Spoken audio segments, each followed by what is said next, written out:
लोग क्या कहेंगे। अरे बहू, कितनी बार कहा है सिर पर पल्ला रखा करो। गुस्से में तमतमाते हुए सरला जी बोली। रिया सकपकाई हुई सिर पर पल्ला रखते हुए बोलती है, जी मम्मी जी, आगे से ध्यान रखूंगी। सरला जी का बरेली शहर में एक बहुत बड़ा मकान है। सरला जी व अभिषेक जी का एक बेटा आदित्य है, जो कि सॉफ्टवेयर इंजीनियर है। अभी पिछले महीने ही उसकी शादी रिया से हुई है। सरला जी की बहू रिया बहुत ही सुंदर तीखे नाक नक्श वाली है। अभिषेक जी एक सरकारी कर्मचारी हैं। सरला जी के घर के पास पट्टीदारों का भी घर है। आदित्य और उसके चाचा ताऊ के घर का आंगन कॉमन है। बंटवारे के बाद आंगन में दीवार है, पर एक दूसरे का घर अच्छे से दिखता है। यहाँ तक कि सबके किचन की खिड़की भी आंगन में ही खुलती है। आदित्य की चाची दिन भर आंखें गड़ाए बैठी रहती हैं। चाची का भी एक बेटा है, पर अभी उसकी शादी नहीं हुई है और ताई के बच्चे बाहर रहकर पढ़ रहे हैं। परिवार में ये पहली बहू आई है। सरला जी के परिवार की परंपरा है कि बहुओं को साड़ी पहनना है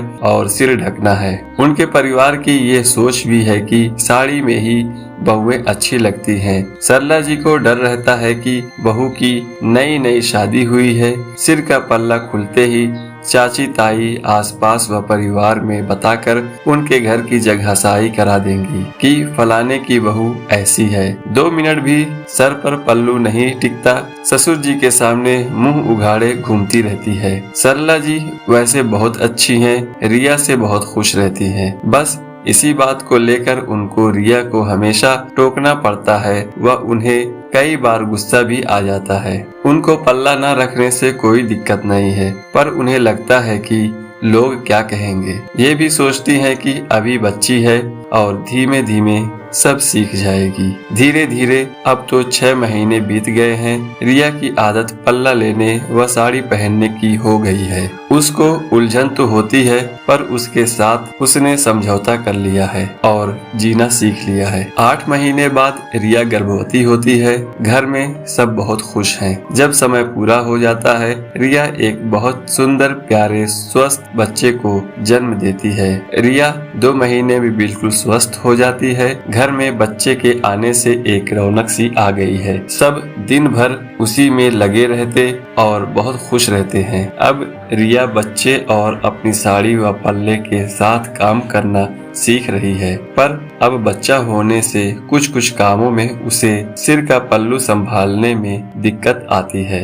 पर मम्मी जी की बात उसे याद आ जाती है कि लोग क्या कहेंगे। वो बच्चे के साथ साथ साड़ी के पल्ले को भी संभालने रहती है। बच्चा अब 1 साल का हो गया है। एक दिन बच्चा दूध के लिए बहुत रो रहा था। रिया तेज कदमों से रसोई में दूध बनाने जाती है। जैसे ही वो दूध गर्म कर रही थी, बच्चा भी रोते रोते वहां आ जाता है और उसके पैर को पकड़कर खड़ा हो गया। जैसे ही रिया पीछे मुड़ी, उसका पल्ला गैस पर चला गया और आग पकड़ लेता है। तभी इत्तेफाक से आदित्य उधर से गुजरता है और उसकी नजर इस ओर पड़ी। वो हड़बड़ाहट में वहां दौड़कर पहुंचा व आग को बुझाते हुए जोर से चिल्लाया, क्या कर रही हो रिया, अपना ध्यान रखा करो, आज एक बड़ा हादसा होते होते बचा। आदित्य की आवाज सुनकर सरला जी भी भागते हुए आती हैं। आदित्य रिया से कह रहा था, रिया आज तो तुम अपने को जला ही लेती। सरला जी देखती है कि रिया की साड़ी का कोना थोड़ा सा जल गया है। वो भी बहुत घबरा जाती हैं। आदित्य क्रोध में कहता है, क्यों माँ, आप हमेशा रिया को पल्ला करने को बोलती हैं। आप देखो इतना बड़ा हादसा अभी हो जाता। सरला जी कहती हैं, अरे पल्ला ना करने से मुझे कोई दिक्कत नहीं है, पर लोग क्या कहेंगे। माँ, आप लोगों को क्यों देखती हो, आप अपना देखो, लोग कुछ न कुछ तो हमेशा कहेंगे। सरला जी को भी आदित्य की बात सही लगती है। वो लंबी सांस लेते हुए हामी भरती है और कहती है, रिया बेटा, आज से तू पल्ला नहीं करेगी, चाहे तो तुम साड़ी भी ना पहनो। मैं कल ही जाकर तेरे लिए सूट लेकर आती हूँ। अब से तुम सूट पहन कर रहा करो। उनकी इस समझदारी भरी बात सुनकर रिया मुस्कुरा दी और सरला जी के गले लग गई। कहानी पसंद आई हो तो लाइक करें, चैनल को सब्सक्राइब करें और कमेंट में अपनी राय जरूर दें।